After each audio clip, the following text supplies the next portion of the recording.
नमस्कार श्रोताओं, आप सुन रहे हैं रेडियो एमबीटी 107.8 और मैं हूं प्रिया। जैसा कि आप जानते हैं, स्मार्ट प्रोजेक्ट सेहत सही लाभ कई के अंतर्गत आज हम बरोला के यूपीएचसी में आए हैं और हमारे साथ हैं यहाँ की डॉक्टर मोनालिसा, जिनसे आज हम गर्भवती महिलाओं के एंटीनेटल केयर पर बात करेंगे। मैम, आपका बहुत बहुत स्वागत है। Thank you so much. Ma'am, जैसा कि आप जानते हैं, गर्भवती होने के गर्भधारण करने के साथ ही महिलाओं को अपने केयर और अपने खाने पीने का ध्यान रखने की जरूरत होती है। तो इसी सेशन में हम आपसे कुछ प्रश्न पूछेंगे। मैम, सबसे पहले आप हमें ये बताइए कि गर्भवती महिलाओं में जो एंटीनेटल केयर है, तो इसमें जितनी भी ज़रूरी जांचें हैं और सावधानियां हैं, ये कौन कौन सी हैं और इसे कैसे फॉलो कर सकते हैं? तो जैसे सबसे पहले जब हमें ये पता चलता है कि एक पेशेंट जो है वो प्रेग्नेंट है, ठीक है, तो सबसे पहले तो हम कंफर्मेटरी टेस्ट कराते हैं, that is called UPT, urine test, positive test कहते हैं इसे करा के हम कंफर्म हो जाते हैं दैट पेशेंट इज़ प्रेग्नेंट। उसके बाद फिर हम उससे उसका लास्ट मेंस्ट्रुअल साइकिल पूछते हैं कि कब। अगर पेशेंट इज़ कंफ्यूज तो हम एक डेटेड टेस्ट यूएसजी कराते हैं, जिसमें हमें exactly what is the date of the present pregnancy ये पता चलता है। उसके बाद हमें इसमें एएनसी प्रोफाइल, ब्लड प्रोफाइल्स जो होती हैं वो बहुत ज़रूरी होती हैं, जिसमें हमारी सीबीसी इंक्लूड होती है, कंप्लीट ब्लड काउंट, और इसमें थायराइड प्रोफाइल टेस्ट होते हैं। इसमें हमारे सारे वायरल मार्कर्स होते हैं, जैसे हेपेटाइटिस बी हो गया, HIV हो गया, HCV हो गया, ठीक है। फिर हम ब्लड शुगर टेस्ट कराते हैं पेशेंट का, और नॉर्मल यूरिन रूटीन टेस्ट कराते हैं। ये टेस्ट हमारे बहुत मैंडेटरी होते हैं, ये कराना बहुत ज़रूरी होता है इन अ पेशेंट। उसके बाद फिर हम इन 3rd month of the pregnancy patient का एक एंटी स्कैन कराते हैं, जिसको नकल ट्रांसफ्लुएंसी स्कैन कहते हैं।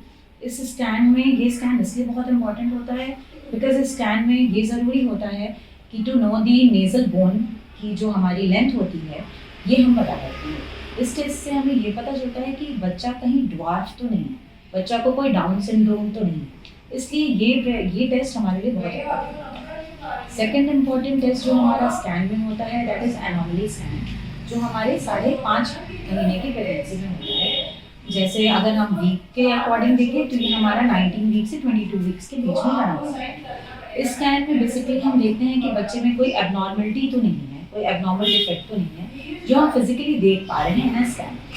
बहुत सारी चीज़ें हैं, एग्जाम्पल जैसे कोई मेंटल डिसऑर्डर्स होते हैं, वो तो हम नहीं फाइंड आउट कर पाते हैं by this scan, but mostly हम आपके एबनॉर्मल फाइंडिंग्स मीन्स फिजिकल कोई डिफॉर्मिटी तो नहीं है बच्चे में, ब्लड सर्कुलेशन कैसा है, हार्ट कैसे पंप कर रहा है, किडनी फॉर्मेशन है कि नहीं, ये सारी चीज़ें जो होती हैं, हमारी प्रॉपर ऑर्गन डेवलप हुआ है कि नहीं, ये हम 5.5 महीने की प्रेगनेंसी में देखते हैं।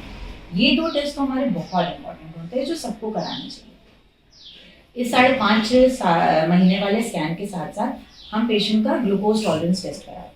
इसमें क्या होता है कि पेशेंट को पहले हम पूछते हैं कि आप एक ब्लड शुगर फास्टिंग दे दो, उसके बाद 75 ग्राम ग्लूकोज इनटेक करने के बाद आप एक और टेस्ट दो इन 2 घंटे के बाद। इसमें हम ये देख सकते हैं कि ड्यूरिंग द प्रेगनेंसी जो वुमेन है, जो महिला है, उसको कहीं आप ये डायबिटीज़ तो नहीं होती, जिसे हम जेस्टेशनल डायबिटीज़ कहते हैं, जो जनरली 50% ऑफ द लेडीज़ में ड्यूरिंग द प्रेगनेंसी हो जाती है। Okay, and last scan in 8th month कराते हैं, that is growth scan, to see the proper growth of the बच्चा की फीटस जो है वो प्रॉपरली ग्रो करके आया कि नहीं, उसका वेट कितना है, या फिर उसके आसपास पानी जो हम एमनियोटिक फ्लूइड कहते हैं उसका लेवल कितना है।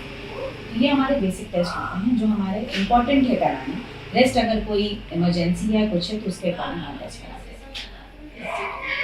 और मैम, दूसरा ये कि जो गर्भवती महिलाएं हैं, उनमें थायराइड, एनीमिया और हाई बीपी जैसी कई समस्याएं हो रही हैं, तो इससे कैसे बचा जा सकता है? इससे हम ये पूछ सकते हैं, मेन तो हमें अपने लाइफस्टाइल को थोड़ा मॉडिफाई करना चाहिए। प्रेगनेंसी को लोग, मैं जितने पेशेंट को देखी हूँ, what they think that pregnancy is a very big disease. It's not a disease, है ना, it's a part of life and you are making a new human being inside you, है ना, तो it's a very happy feeling. तो main है कि stress कम लें, है ना, स्ट्रेस कम लें, अपनी लाइफस्टाइल चेंज करें, ठीक है। आप मॉर्निंग वॉक करो, लाइट वॉक करो, फिर आप after 3 months of pregnancy you can take a 30-40 minutes of walk daily, morning and evening, ठीक है। आप प्रोटीन रिच खाना खाओ, ये नहीं कि बहुत ज़्यादा कार्ब्स और फैट खा रहे हैं, उससे हमारा वेट पड़ता है, फीटस पे कोई असर नहीं पड़ता। तो हम डाइट को अपने अच्छा कर सकते हैं, हम फाइबर रिच फूड खा सकते हैं, हम आपका प्रोटीन रिच फूड खा सकते हैं। जो 3 मेडिसिन बहुत इंपॉर्टेंट होती हैं in pregnancy, that is first is the folic acid, जो हम स्टार्टिंग के 3 मंथ्स में खाते हैं। Folic acid is very important. उसके बाद हम पेशेंट को स्टार्ट करते हैं iron and calcium, that is very important. Iron आपको लेना बहुत इंपॉर्टेंट है ताकि हमारे HB हीमोग्लोबिन मेंटेन रहे, क्योंकि इन केस ऑफ डिलीवरी अगर पेशेंट को कभी ब्लड की ज़रूरत ना पड़े तो we can give it to her, but कोशिश करते हैं कि ना पड़े। और जो आप डायबिटीज़ बोल रहे हो इन प्रेगनेंसी, तो डायबिटीज़ के लिए भी हम शुगर इनटेक करने को बोलते हैं कि भाई कम करो शुगर इनटेक, है ना। अपना ग्लूकोज टेस्ट कराते रहो if you are thinking that आपका फैट गेन बहुत ज़्यादा हो रहा है, ठीक है। और रेस्ट आप थायराइड प्रोफाइल हम करा के देखते हैं, अगर ऐसा होता है तो पेशेंट को मेडिसिन प्रिस्क्राइब करें।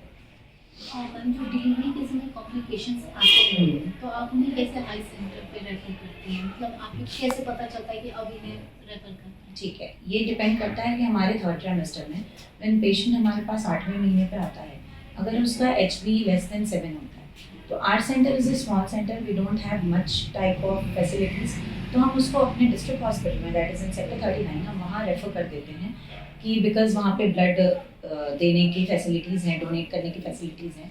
उसके लिए रेस्ट, अगर पेशेंट हाइपरटेंसिव है तो हम पेशेंट को भेज देते हैं वहाँ पे। रेस्ट डायबिटीज़ तो हमारा मेंटेन हो जाता है। तो मैम रेडियो एमिटी 107.8 के माध्यम से आप जो भी समुदाय में सुन रही हैं, देख रही हैं, तो आप उन्हें क्या संदेश देना चाहते हैं? मैं ये कहना चाहूँगी कि आप एक हेल्दी प्रेगनेंसी को कंटिन्यू करें फ्रॉम डे 1। आप अपनी डाइट को अच्छे से रखें, आप फिजिकली फिट रहें, अपने आप को एक्टिव बनाएं, और डॉक्टर आपको जो भी टेस्ट, जो भी मेडिसिन, जो भी स्कैन आपको बताते हैं, प्लीज़ उसे फॉलो करें सो दैट आपकी प्रेगनेंसी स्मूथली हो जाए। बहुत बहुत धन्यवाद आपका डॉक्टर मोनालिसा जी हमसे जुड़ने के लिए, और ऐसे ही देखते रहिए, सुनते रहिए रेडियो एमिटी 107.8। फिर मिलेंगे, धन्यवाद।